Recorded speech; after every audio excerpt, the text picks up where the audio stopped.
واش عارف ان في تطوان كاينه لاله ميرا؟ راه كاينه وحده طلعات للجبل وما عاودتش نازله. اش وقع ليها هناك الفوق؟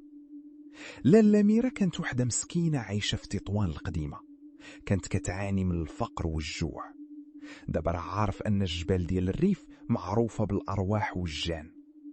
في ليله من الليالي خرجات لاله ميرا للجبل درسه، كانت كتبكي وكتقول: اللهم اعطيني ما نعيش بيه ولو بروحي.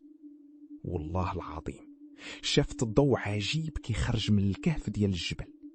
دخلات الكهف وطلقتها ارواح الجبل، كيقولوا لها: نعطيوك الغنى والصحه، بس خاصك تعطينا روح وحده كل عام من الناس ديال تطوان.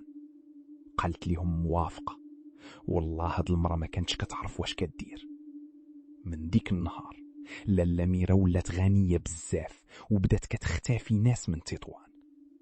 راح الناس ديال تطوان كيقولوا حتى اليوم ان لاله ميرا باقيه في الجبل، وان كل عام كتختفي وحده من المدينه بلا اثر. كتب في الكومونتير الا وقع لك شي بحال هادشي.